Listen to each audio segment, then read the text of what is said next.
The Appalachian sisters who promised 26 men forbidden pleasure, and every single one of them vanished without a trace. In 1881, deep in the hollow of Hemlock Creek, two women lived alone on a cursed ridge, Seraphina and Elspeth, always pregnant, always smiling, always waiting for the next traveling man to knock on their door. When midwife Ilara delivered their latest child, she noticed something that made her blood run cold. A tiny mole on the baby's ear, the exact same mark she'd seen on a charming salesman who disappeared weeks before. Then she found the hidden cellar, the trophies. The personal belongings of men the town claimed had simply moved on. But the horror wasn't just murder. It was something far more twisted, something the entire community knew and chose to protect. Because deep in those mountain woods, 26 children were growing up in secret. Children who shared their missing fathers' faces. Why would an entire town help two women destroy 26 men, and what unholy bargain kept everyone silent? The storm struck Hemlock Creek with the fury of divine judgment, lashing the hollow with sheets of rain that turned the mountain paths treacherous as sin itself. Ilara pulled her woolen cloak tighter as her mare picked its way up the ridge, hooves sliding on the slick stones that seemed to gleam like bones in the lightning's brief illumination. She had been roused from her meager supper by young Timothy Fletcher, the blacksmith's boy, who'd appeared at her door wild-eyed and stuttering about the sisters needing her services urgently. The birth was coming, he'd said, and there was no time to fetch the midwife from the next valley over. The cabin materialized from the darkness like something conjured from nightmare, its weathered logs black with rain and age.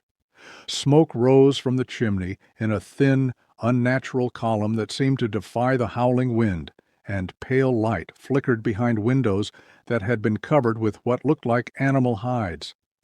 Ilara had delivered dozens of babies in her 3 years, serving the communities scattered throughout these mountains, but she had never been summoned to the home of the Hollow Sisters. The very mention of their names in town was enough to silence conversations and send good Christian folk reaching for their Bibles. She tied her mare to the gnarled oak that stood sentinel beside the porch and gathered her leather satchel of instruments and herbs. The wooden steps creaked ominously under her weight, each board seeming to protest her presence with groans that harmonized with the storm's wail. Before she could knock, the door swung open to reveal Elspeth, the younger of the two sisters, her pale eyes reflecting the lamplight, with an intensity that made Ilara's skin crawl. The woman was beautiful, in the way that poisonous flowers were beautiful, perfect and terrible and wrong. "Come," Elspeth said simply, her voice carrying the cadence of a funeral hymn. She labors. The interior of the cabin assaulted Ilara's senses with a symphony of wrongness. The air was thick with the cloying scent of unfamiliar herbs that burned in clay bowls placed at precise intervals around the main room. And beneath that earthier smell lay something metallic and organic that made her stomach turn. Strange symbols had been painted directly onto the floorboards in what appeared to be dried blood, forming intricate patterns that hurt to look at directly.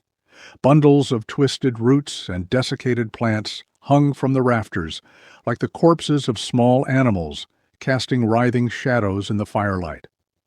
Seraphina lay on a bed that had been pushed into the center of the room, her dark hair spread across pillows that seemed too white, too clean for such a place. She was deep in the throes of labor, but her face wore an expression of ecstatic tranquility that chilled Ilara to the bone. Most women in the final stages of birth were consumed with pain and exhaustion, but Seraphina appeared to be experiencing something approaching religious rapture, her lips curved in a serene smile, even as her body strained to bring forth new life.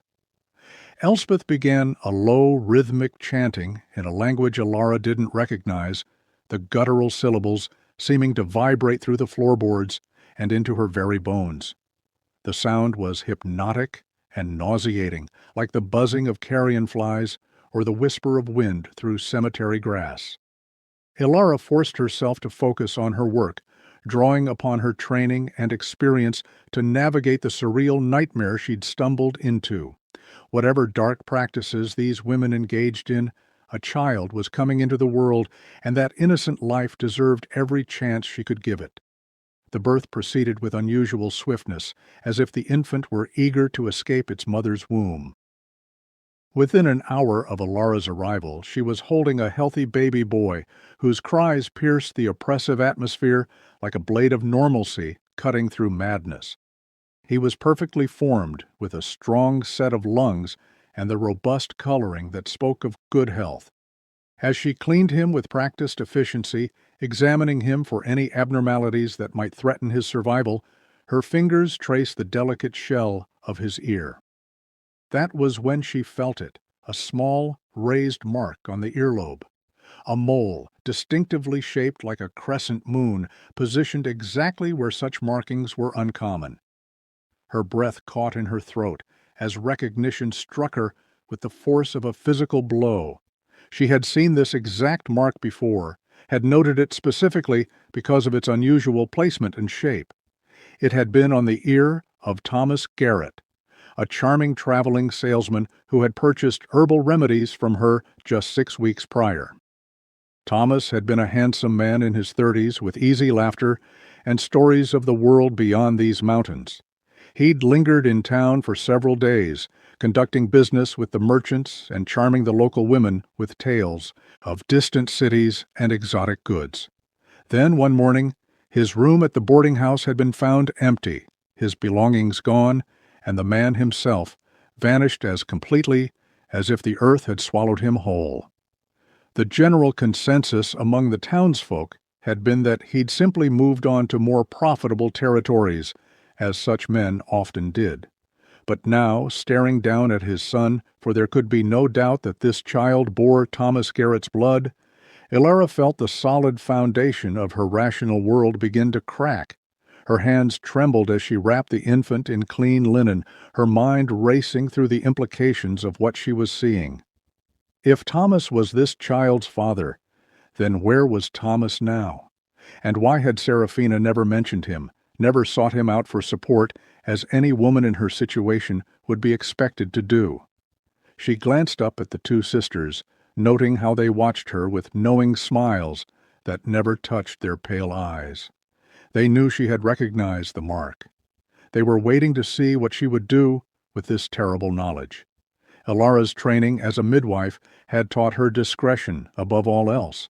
The secrets of the birthing chamber were sacred, never to be shared without permission.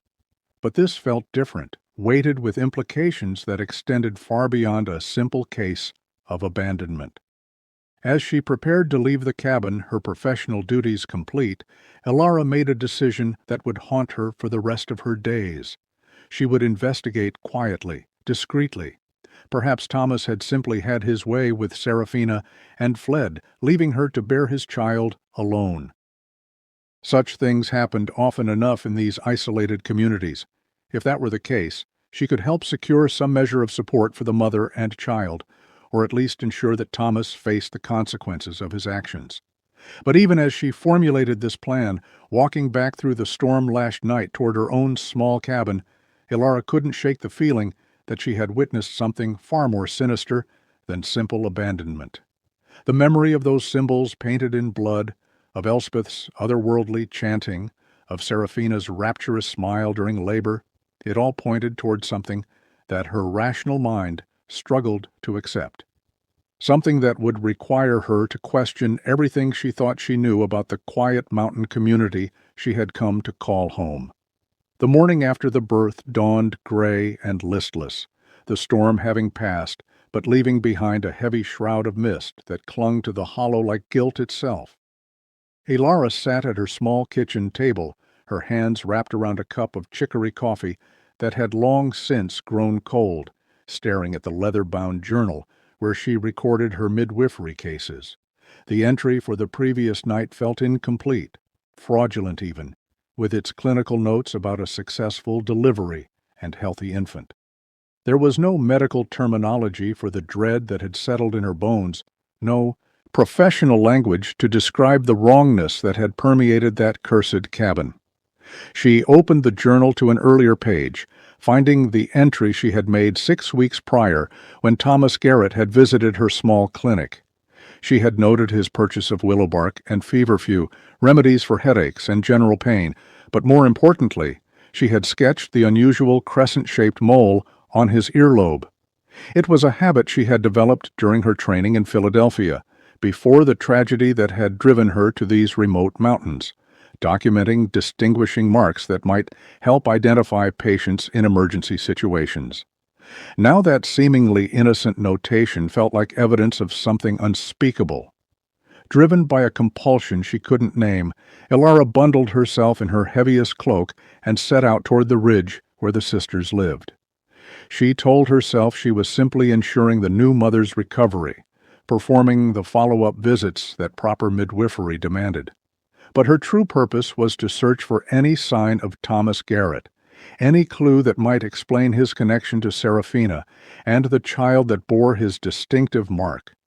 The path to the sisters' cabin wound through dense stands of mountain laurel and twisted oak, their branches forming a canopy so thick that even midday felt like twilight. As Ilara climbed higher into the hills, she began to notice things that her storm-addled senses had missed the night before.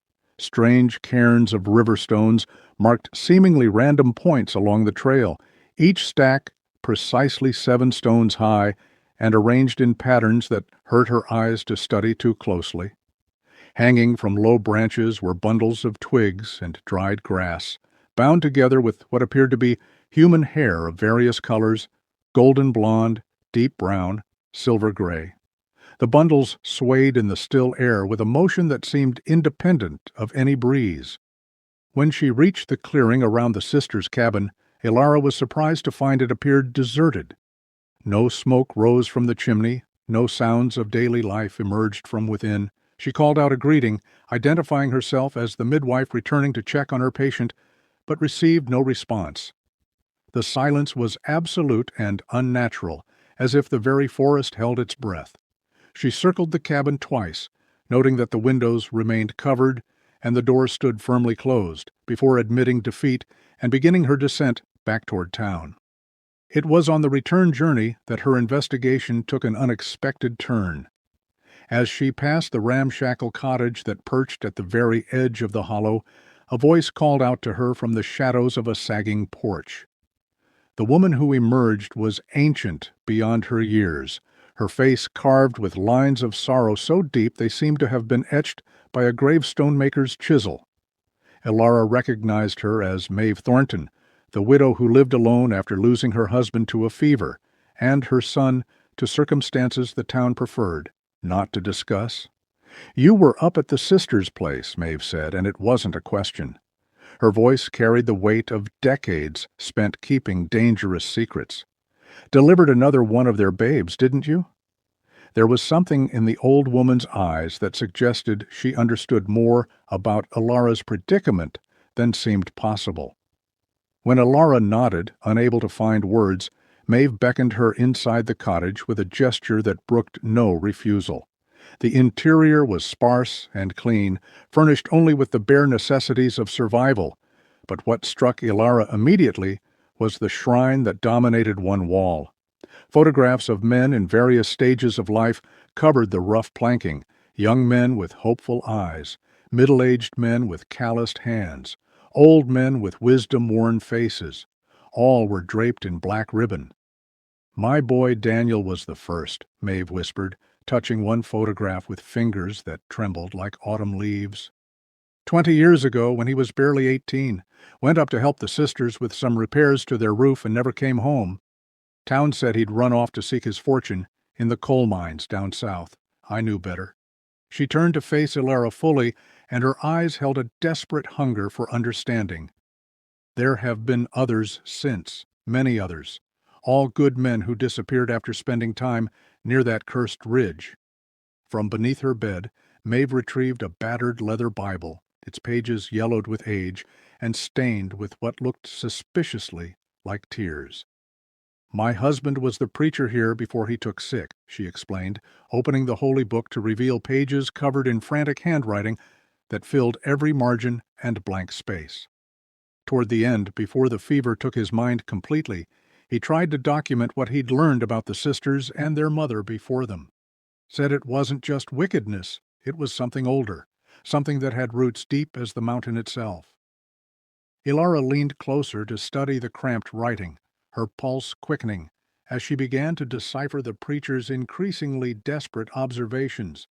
He wrote of a pact made generations ago when the hollow had been struck by a devastating famine that claimed half the children and left the survivors skeletal with hunger. The sister's grandmother had supposedly made a bargain with forces that dwelt in the deep places of the earth, blood and seed offered to the soil in exchange for protection from starvation and plague. The disappeared men weren't simply victims of murder. They were tithes paid to maintain an unholy covenant. Tucked between the Bible's pages were rough maps drawn in the preacher's shaking hand, marking locations throughout the sisters' property, with symbols that matched those Ilara had seen painted on their cabin floor. One map showed the area behind their smokehouse, where a series of X marks indicated something significant buried beneath the earth. That evening, as darkness settled over Hemlock Creek like a familiar shroud, Ilara made her way back up the ridge with a determination born of necessity rather than courage. She carried a small spade from her garden and a lantern that cast dancing shadows between the trees, following the preacher's coded directions toward the smokehouse that squatted behind the sisters' main cabin like a malignant growth. The root cellar was exactly where the map indicated, hidden beneath a carefully constructed layer of rotting boards and forest debris. When Ilara pried away the concealment and descended into the earthen chamber below, her lantern light revealed a collection that made her blood freeze in her veins. Arranged with museum-like precision were personal effects that told the stories of vanished lives, a prospector's dented gold pan, a logger's distinctive double-bladed axe, a tin-type photograph of a young man in his wedding suit, and there, sitting on a crude wooden shelf, as if waiting specifically for her discovery, Thomas Garrett's leather satchel with his initials burned into the hide. As she emerged from the cellar with the satchel clutched against her chest, evidence that would surely damn the sisters in any court of law, Ilara found herself face to face with Elspeth. The younger sister stood in the moonlight with her pale hair flowing loose around her shoulders, wearing the same serene smile that had haunted Ilara's dreams. But there was something else in her expression now, not anger or fear at being discovered, but a terrible, knowing pity that suggested Ilara had walked directly into a trap that had been set long before she ever arrived in Hemlock Creek. "Poor child," Elspeth said softly, her voice carrying across the clearing like a funeral bell. "You think truth is a weapon that will serve you. You'll learn soon enough that some truths are too heavy for mortal shoulders to bear." Dawn broke over Hemlock Creek with deceptive beauty, painting the mountain peaks in shades of rose and gold that belied the darkness festering in the hollow below. Ilara had spent the night sleepless in her cabin, Thomas Garrett's leather satchel sitting on her kitchen table like an accusation made manifest.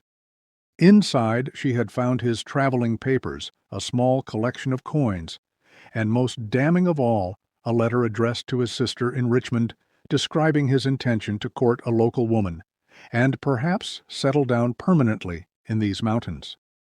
The evidence was irrefutable. Thomas had not simply moved on as the town believed, but had vanished under circumstances that pointed directly to the Hollow Sisters. With the rising sun came renewed determination. Ilara, dressed in her finest dark wool dress, the one she had worn to her own child's funeral, and pinned her auburn hair back with the severity of a woman preparing for battle. She tucked the satchel under her arm alongside the preacher's Bible with its desperate marginalia and set out for the sheriff's office with the measured pace of someone who believed justice was not only possible, but inevitable. The morning air carried the scent of wood smoke and dying leaves, and the familiar sounds of a community beginning another day, axes splitting kindling, children's laughter echoing from schoolyard games, the rhythmic clang of the blacksmith's hammer. It all seemed impossibly normal for a place harboring such monstrous secrets. Sheriff Marcus Brody was a man whose authority had been carved from pragmatism rather than idealism, his weathered face bearing the lines of someone who had learned to choose practical solutions over moral absolutes. He looked up from his morning coffee with the weary expression of a man who had hoped to avoid complications for at least another few hours when Alara knocked on his office door. The cramped room smelled of tobacco and old leather, its walls decorated with wanted posters that had yellowed with age, and a map of the county that bore stains from countless spilled drinks. "I have evidence of murder," Ilara announced without preamble, placing Thomas's satchel on Brody's cluttered desk with the gravity of someone laying down a royal flush. "Multiple murders spanning years. The Hollow Sisters have been killing men who visit their property, and I can prove it." She opened the satchel and spread its contents before him, explaining how she had recognized the child's distinctive mole and traced it back to the traveling salesman's disappearance. She showed him the preacher's notes, pointing out the coded references to other vanished men and the locations marked for burial. But instead of the outrage and immediate action she expected, Brody's expression grew increasingly troubled in a way that had nothing to do with the crimes she was describing. He handled the evidence with reluctant fingers as if touching contaminated objects, and when she finished her presentation, he sat back in his chair with a heavy sigh that spoke of burdens she couldn't begin to understand. "Miss Coleman," he said finally, using her surname with a formality that felt like a wall rising between them. "These are serious accusations you're making, serious and dangerous." His eyes flicked toward the window that overlooked the town square, where early merchants were setting up their stalls for market day. "You're asking me to believe that two women living alone and defenseless on that ridge have somehow overpowered and murdered 24 grown men without anyone noticing." The dismissal in his tone struck Ilara like a physical blow, but she pressed forward with the desperate energy of someone who believed facts could overcome willful blindness. "The evidence is right there," she insisted, gesturing toward the satchel's contents. Thomas Garrett's personal effects, found hidden in a cellar beneath their smokehouse.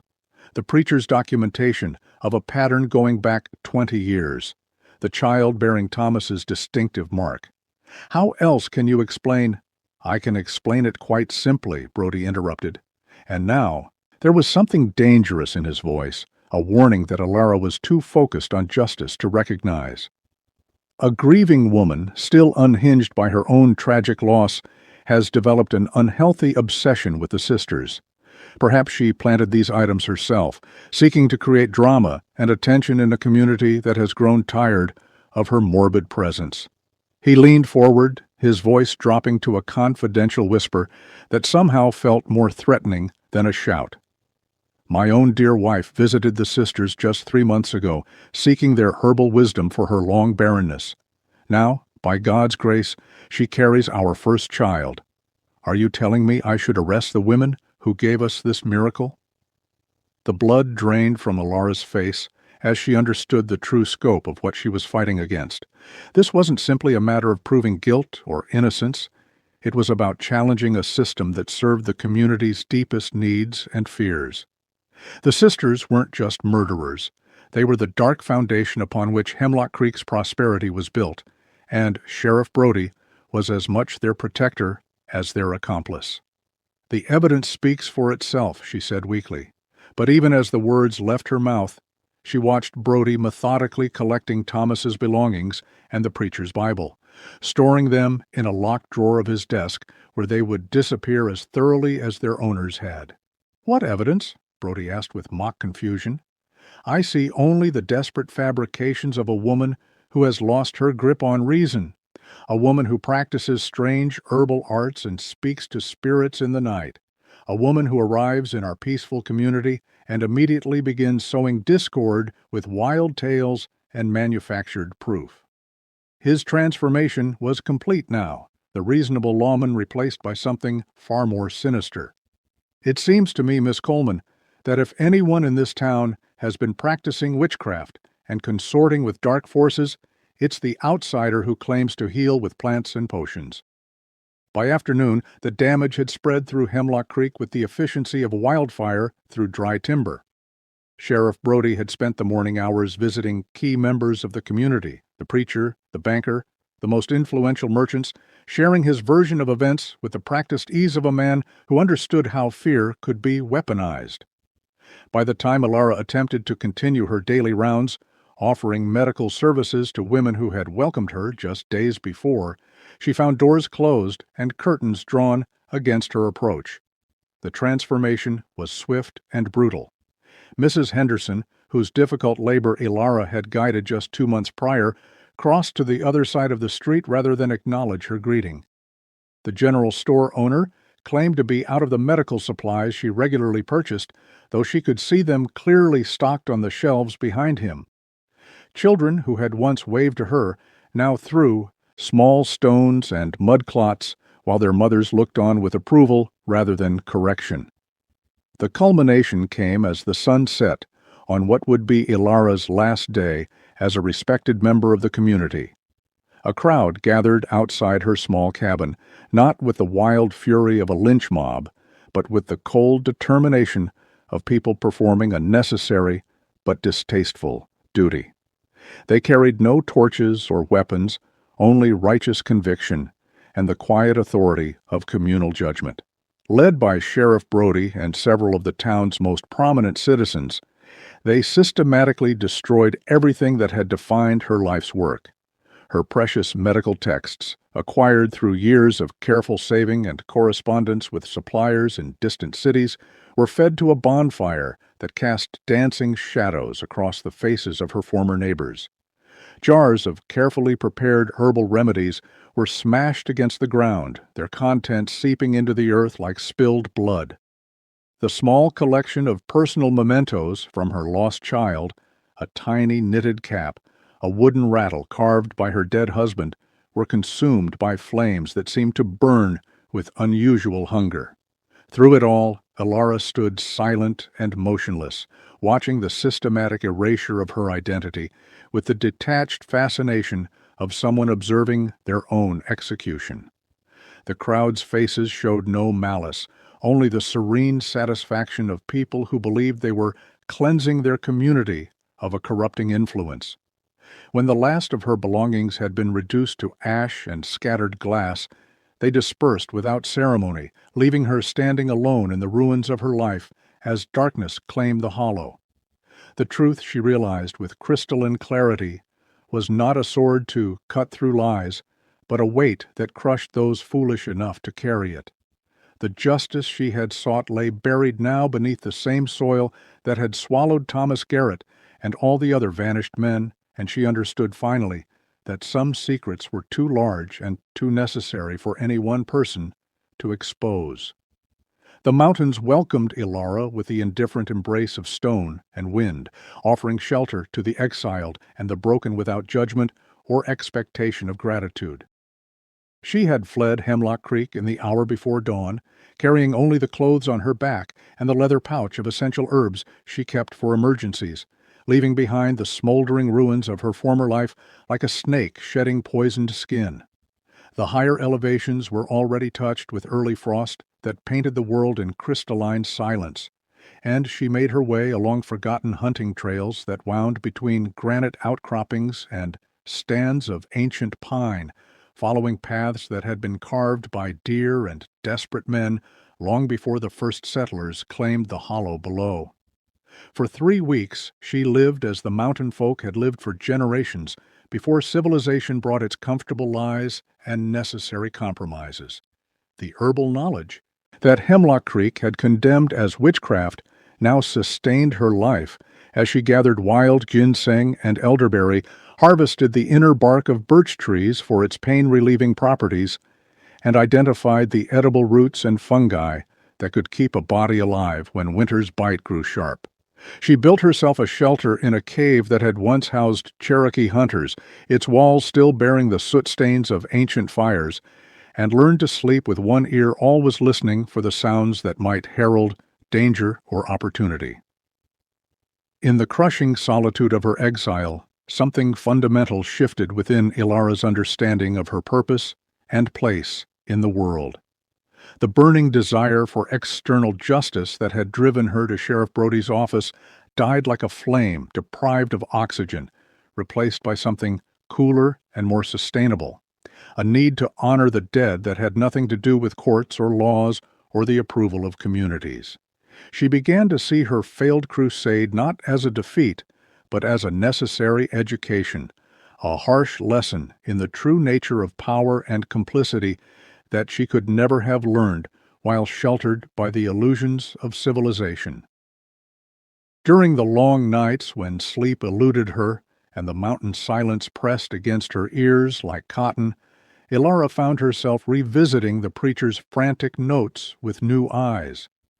The old man hadn't been documenting supernatural horror, she realized, but something far more insidious and ultimately more powerful, the willing surrender of moral authority by people too afraid of loss to confront uncomfortable truths. The sisters' strength didn't come from dark magic or other worldly powers, but from their perfect understanding of human weakness and their willingness to exploit the community's deepest fears of starvation, childlessness, and divine abandonment. It was Maeve who found her, or perhaps it was the other way around, for in the mountains time and causality seemed to follow different rules than they did in the civilized world below. The old woman appeared at Ilara's cave mouth one morning like a ghost materializing from mist, carrying a cloth bundle that proved to contain warm bread and salted pork, offerings that spoke of preparation and intention rather than chance encounter. Her aged face bore the marks of a difficult journey, but her eyes held a clarity that suggested she had been planning this meeting for far longer than Ilara's brief exile. "I've been watching the trails," Maeve said without preamble, settling herself on a flat stone near the cave entrance, with the careful movements of someone whose bones remembered every winter they had endured. "Waiting for you to find your footing again, waiting to see if you'd become another broken thing the sisters left behind or something else entirely." She studied Ilara with the intense scrutiny of someone evaluating livestock, taking in the lean muscles that mountain living had carved from soft civilization, the steady hands that no longer trembled when handling wild plants, the eyes that had learned to see truth without flinching from its implications. "There are others," Maeve continued, unwrapping her bundle and sharing its contents with the easy generosity of someone who had known true hunger. "Women like us, scattered throughout these hills like seeds cast on stony ground.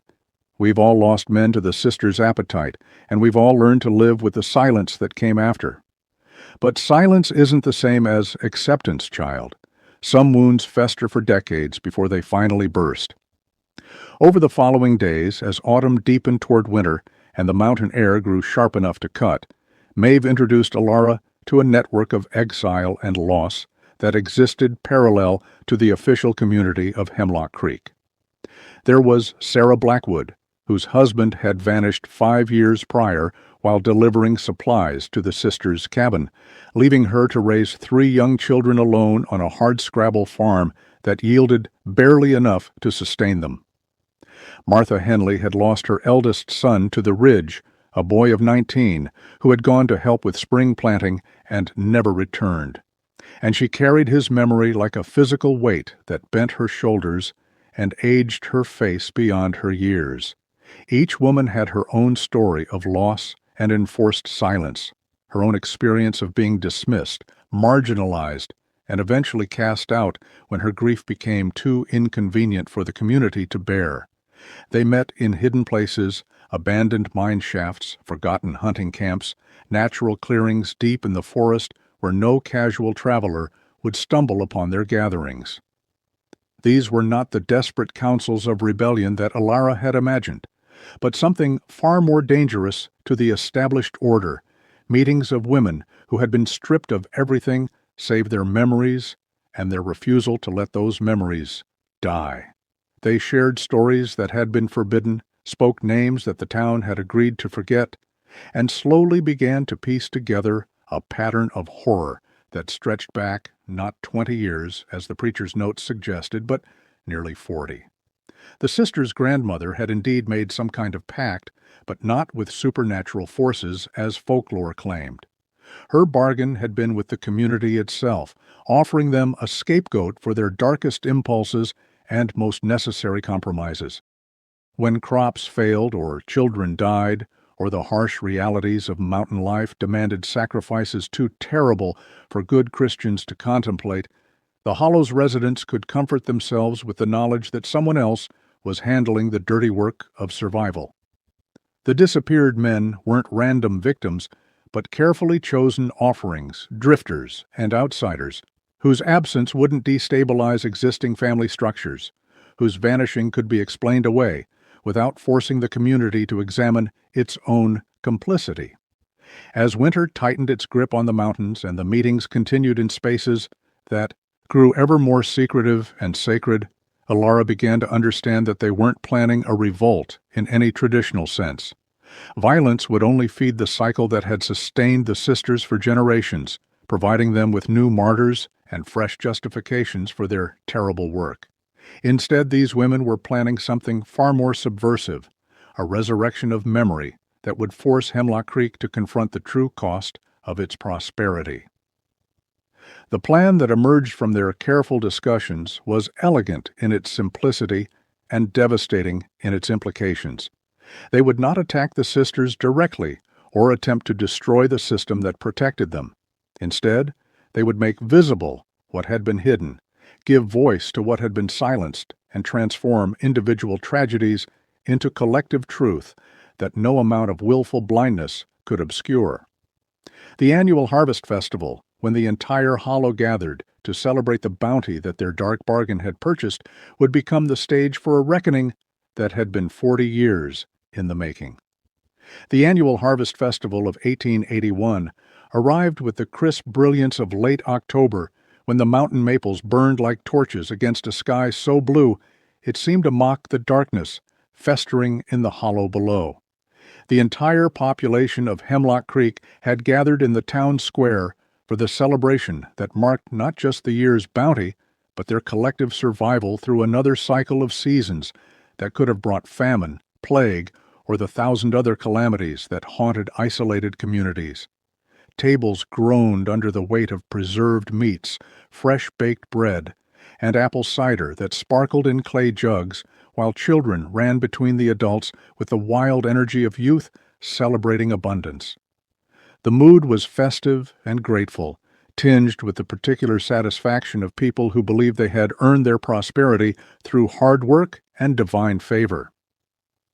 Sheriff Brody stood at the center of the celebration, raising a toast to the community's continued health and prosperity, his voice carrying across the square with the authority of someone who had helped maintain the delicate balance that kept Hemlock Creek safe from the harsh realities that plagued less fortunate settlements. The assembled crowd lifted their cups in response, their faces flushed with drink and the warm glow of communal success, while the late afternoon sun cast long shadows that seemed to dance with approval across the harvest displays. It was then that they appeared at the edge of the square, moving with the slow inevitability of a funeral procession. Alara led the group, her once soft features now carved sharp by months of mountain living, her auburn hair streaked with premature gray that spoke of burdens no woman her age should have been forced to bear. Behind her walked Maeve, Sarah Blackwood, Martha Henley, and 8 other women whose names had been whispered in shame or forgotten entirely by the community that had cast them out. But it was not the women themselves that brought the celebration to a stunned halt. It was the children they led by gentle hands, a procession of young faces that ranged in age from barely walking toddlers to boys and girls approaching their 10th year. The silence that fell over the square was absolute and suffocating, broken only by the sound of cups falling from nerveless fingers to shatter against the packed earth. The children moved with the cautious grace of wild creatures suddenly exposed to civilization, their eyes wide with curiosity and fear as they took in the strange spectacle of so many adults frozen in attitudes of celebration. They were beautiful children, healthy and well cared for despite their obvious isolation from normal society, and their faces bore the unmistakable marks of careful breeding, distinctive features that repeated across different ages like echoes of the same terrible song. Alara stopped in the center of the square, her voice carrying clearly in the crystalline air as she began to speak with the measured cadence of someone reciting testimony that had been rehearsed in the darkness of caves and abandoned cabins. "People of Hemlock Creek," she said, "you celebrate your harvest, your prosperity, your children's health, and your own survival. But have you ever wondered what fertilizes this blessed soil? Have you ever asked what feeds the roots that bring forth such abundance year after year?"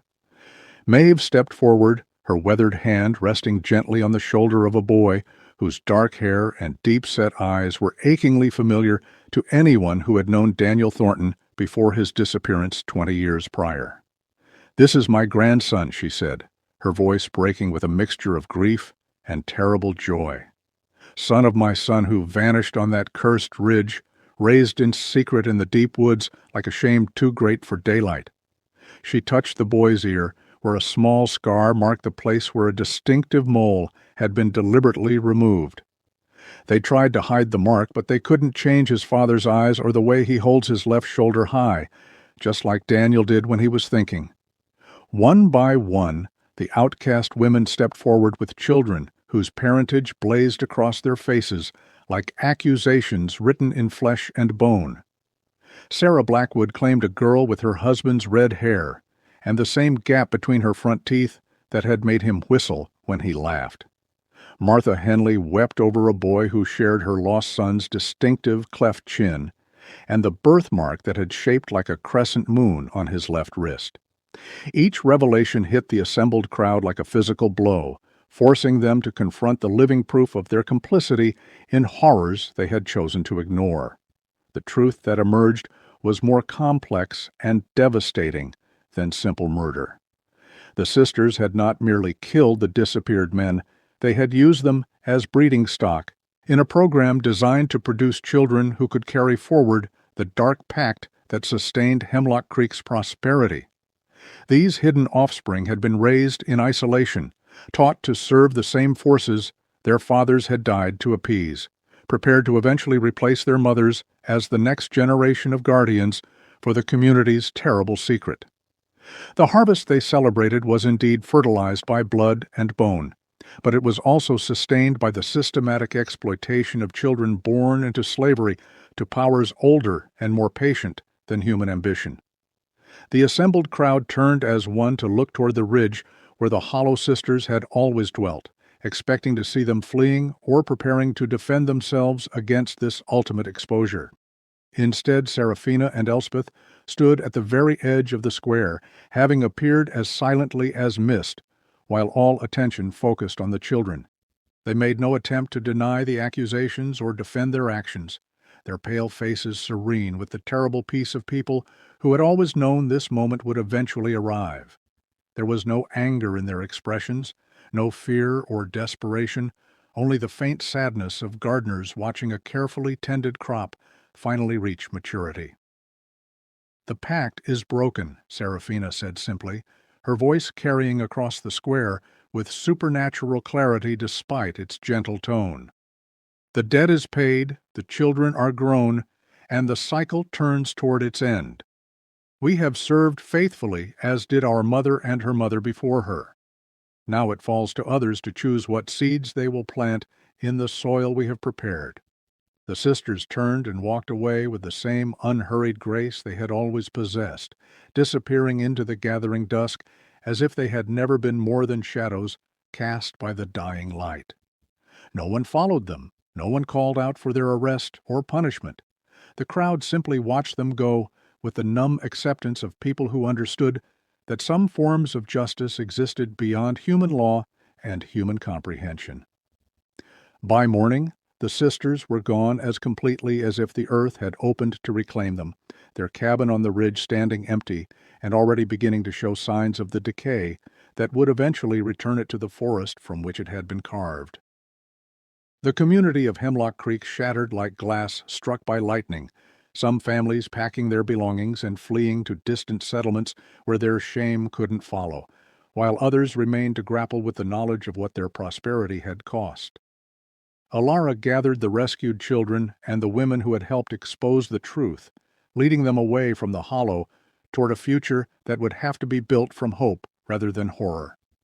Behind them, Hemlock Creek settled into its final silence, a place where the harvest would continue, but the terrible price would no longer be paid in blood and innocence. The pact was indeed broken, but the scars it had carved into the mountain would remain long after the last witness to its horrors had passed into memory.